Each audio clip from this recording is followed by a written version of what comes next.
Hello, my name is Chuck Dolan and I'm one of the librarians here at Middlesex County College. This tutorial will show you how to find sources for your short story assignment. We'll begin at the library's homepage. You can get to the library's homepage from almost anywhere on the college's website by clicking Library in the blue bar across the top. Although the library building is closed, you should be able to find everything you need using our databases. Click the link for Databases, Articles, and Facts in the green box on the left. We have 140 different databases, but to make it easier to find what you need, we've organized them by subject. Use this drop-down menu to choose the subject you're looking for. For this assignment, we'll choose English and Literature. Click Go.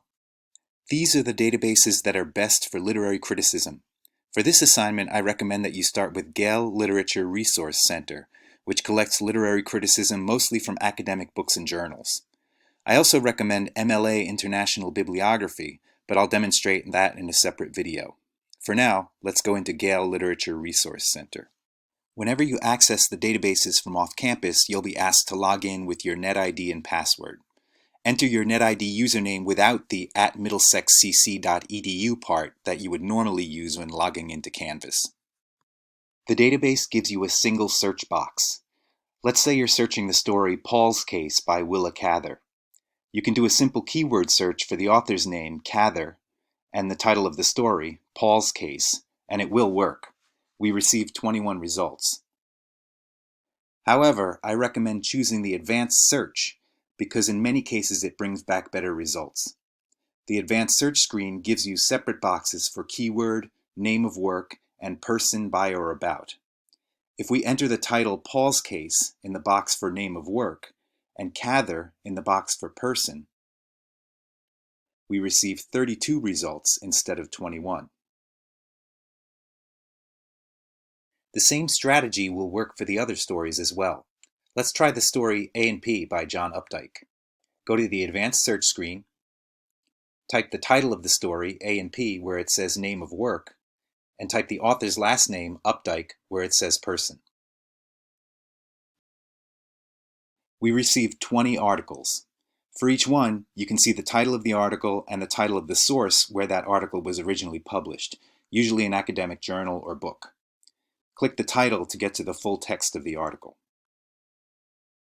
In the top half of the screen, you see the title, the author's name, the date it was originally published, and the name of the journal where it was originally published. You can tell it's a journal because it has a volume and issue number. The full article is below.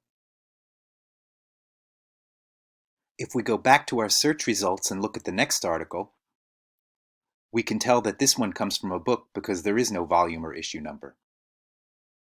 As you can see, it's a long article, which is not unusual for an academic source, and it's filled with in-text citations. Whenever you use information from one of your sources, you'll have to include parenthetical citations like these in the text of your paper as well. Along the top of the screen, there are tools you can use to cite, send, download, or print the article. I recommend using the Send tool to email the article to yourself. The email will include a citation in MLA format that you can use in your Works Cited page. You can get the same citation using this Cite tool.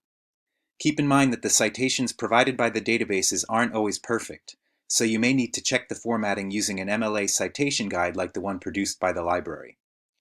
After you copy and paste the citation, it will need some additional formatting in Word. There is a separate short tutorial that will show you how to do that. There is one last thing to watch out for. If we go back to our search results, there is one article from a publication called Reference Guide to Short Fiction. This is an encyclopedia, so it probably doesn't qualify as scholarly enough for this assignment. If you see any publications with the words encyclopedia or reference guide in the title, you may be able to use it for background information, but it probably won't count toward the required minimum of 3 academic scholarly sources. That's the end of this tutorial, but please watch the other tutorials for this class. If you run into any problems along the way, research help is available remotely from the reference librarians. To see how you can connect to us, click the Ask a Librarian link on the library's homepage. You can email us a question, or you can get live help using the conference feature in Canvas. Thanks for your attention, and good luck.